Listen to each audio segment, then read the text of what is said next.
Bismillahirrahmanirrahim. Assalamualaikum warahmatullahi wabarakatuh. Puji dan syukur marilah kita panjatkan kepada Allah Subhanahu wa taala yang telah melimpahkan karunia dan kasih sayang kepada kita semuanya.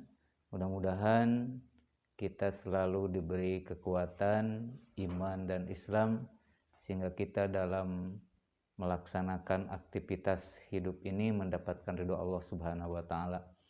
Rahmat serta salam senantiasa dicurahkan kepada panutan kita Habibana wa Nabiyana Muhammad SAW. Tak lupa kepada para sahabatnya, para tabi-tabi'in, sampai kepada kita semuanya. Hadirin, dalam kesempatan ini saya ingin menyampaikan yang berkaitan dengan celaka orang yang tidak memperhatikan sholat. Sebagaimana Allah mengingatkan di dalam surat Al-Ma'un. A'udzu billahi minasyaitonir rajim. Bismillahirrahmanirrahim.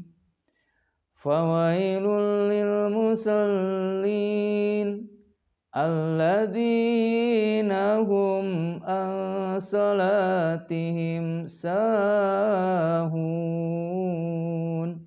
Shadaqallahul adzim wa shadaqa rasul karim. Yang mengandung arti fawailun, celaka, lil musallin, bagi orang yang sholat. Sholat yang bagaimana yang akan mendapatkan celaka? Alladzina hum an sholatihim sahun, yaitu orang yang sholatnya sahun. Sahun dalam artian lupa, tidak konsentrasi, tidak khusyuk. Nah, inilah yang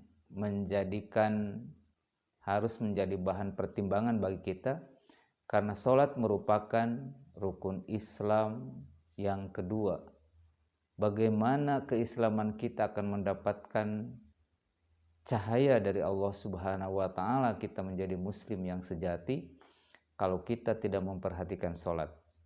Maka dengan kalimat tadi yang disampaikan di dalam Al-Quran surat Al-Ma'un, bahwa celakalah bagi orang-orang yang selalu melalaikan akan sholat.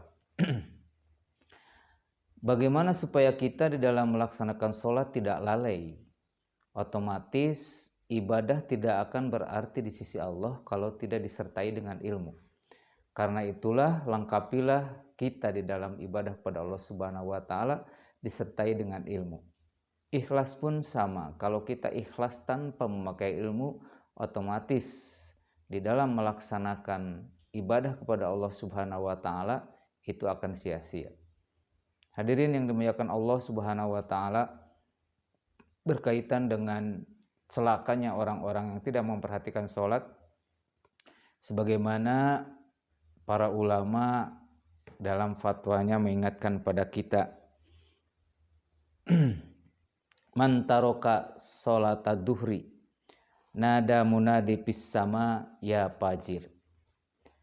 Siapa orang yang meninggalkan sholat duhur, maka akan diseru dari langit, ya fajir, wahai orang yang pengecut. Nah, termasuk pengecut jika dia melalaikan, tidak memperhatikan sholat duhur. Yang kedua, man taroka sholatal asri, siapa orang yang meninggalkan sholat asar, nada munadi fis sama ya godir. Orang yang meninggalkan sholat asar maka akan diseru dari langit, ya fajir, ya godir, wahai orang-orang yang khianat. Nah, jadi hadirin yang dimuliakan Allah Subhanahu wa taala, orang yang khianat itu terutama adalah mengkhianati akan perintah dari Allah Subhanahu wa taala. Karena apa? Karena gambaran orang yang sholat berarti akan disiplin di dalam kehidupannya. Jika dia meninggalkan atau melalaikan sholat asar, maka dia disebut sebagai orang yang khianat. Khianat terhadap amanah dari Allah Subhanahu wa taala. Karena sholat ini adalah merupakan amanah yang harus dipegang erat-erat, yang harus diperhatikan, karena itu adalah titah dari yang maha kuasa. untuk kita supaya kita bahagia dunia dan di akhirat kelak. Dan yang ketiga, man taroka sholatal maghrib, siapa orang yang meninggalkan sholat maghrib, nada munadi fis sama ya god ya khosir. Barang siapa orang yang melalaikan sholat maghrib, maka akan diseru dari penduduk langit, ya khosir, wahai orang yang rugi. Rugi dalam hidup di dunia, rugi hidup kelak di akhirat. Inilah orang yang tidak memperhatikan sholat maghrib. Dan siapa orang yang lalai akan sholat isya, disampaikan man taroka sholatal isya'i, siapa orang yang meninggalkan sholat isya, maka dia akan diseru dari penduduk langit, ya kafir, wahai orang yang kafir. Jelas kalau dia adalah kafir, inna jahannama lil kafirin, bahwa neraka jahanam diperuntukkan bagi orang-orang yang kafir. Jadi orang yang kafir itu bukan hanya menolak terhadap ketentuan dari Allah Subhanahu wa taala saja, tetapi dia adalah tidak memperhatikan akan kewajiban yang Allah berikan kepada orang, yaitu untuk melaksanakan sholat. Berkaitan dengan sholat isya, kenapa? Karena sholat isya ini kalau kita lihat, kita rasakan adalah waktunya panjang, tetapi kalau kita tidak memperhatikannya, maka kita bisa akan lupa, kita bisa terlampaui akan waktu yang diberikan oleh Allah Subhanahu wa taala. Akhirnya kita tidak melakukan sholat isya tersebut. Dan orang yang tidak melakukan sholat isya, dialah disebut orang kafir. Ini menurut fatwa ulama. Dan yang paling ngeri adalah sholat subuh, meninggalkan sholat subuh. Man taroka sholata subhi ya ahlin nar. Barang siapa yang meninggalkan sholat subuh, maka dia akan dipanggil oleh penduduk langit, ya ahlin nar, wahai ahli neraka. Na'udzubillah min dalik. Hadirin yang dimuliakan Allah Subhanahu wa taala, jelas bahwa kita ini adalah manusia biasa yang mungkin banyak kehilapan dan kealpaan. Apalagi dalam melaksanakan kita sholat. Jangankan kita tidak tahu ilmunya, juga tetap kita ini sulit untuk khusyuk di dalam melaksanakan sholat. Jadi banyak lalai akan waktu, lalai akan makna dari sholat tersebut, sehingga apa bacaan-bacaan yang dalam sholat itu kita tidak paham apa yang dibacanya.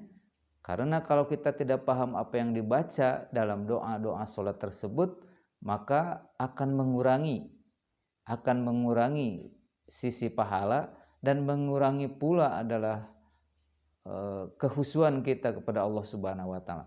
Karena itulah marilah kita belajar terus, karena dengan belajar insya Allah kita akan menemukan pengetahuan yang Allah tunjukkan, bahwa ilmu adalah merupakan nur wa burhan, bahwa ilmu adalah merupakan cahaya dan petunjuk. Apalagi bahwa kita melakukan sholat ini adalah karena perintah dari Allah Subhanahu wa taala. Insya Allah segala sesuatu yang Allah perintahkan itu akan mendapatkan pahala di sisi Allah Subhanahu wa taala. Intinya bahwa kita tidak boleh melalaikan akan waktu sholat, baik dari sisi waktu yang 5 waktu tersebut, ataupun kita lalai akan pemahaman, ya, tidak paham akan arti, tidak paham terjemah, tidak paham makna dari sholat tersebut, doa-doanya, sehingga kita sholat itu ya, tapi tidak menjiwai, tidak menjadi bermakna di dalam kehidupan, sehingga dengan sholat tersebut tidak akan menjadi hikmah seperti yang disampaikan oleh Allah, inna sholata tanha 'anil fahsya wal munkar. Sesungguhnya sholat itu bisa mencegah perbuatan fahsya dan munkar. Jadi kalau kita bisa melakukan sholat dengan benar, Nah, sesuai dengan petunjuk Rasul, petunjuk Allah di dalam Al-Qur'annya, sebagaimana yang diisyaratkan oleh Nabi SAW, sallu kama ra'aitumuni usolli, solatlah kalian seperti aku solat. Itu saja yang bisa saya sampaikan. Mohon maaf yang sebesar-besarnya. Sebelumnya marilah kita iktiraf kepada Nabi kita, ya. Mudah-mudahan dengan adanya syafaatul udma yang Allah berikan kepada Nabi kita Muhammad SAW, kita diberi kekuatan untuk melaksanakan sholat. Ibadallah rijalallah agisuna li ajlillah wa kunu aunana lillah asanahdo bifadlillah. Salatullah salamullah ala taha rasulillah. Salatullah salamullah ala yasin habibillah.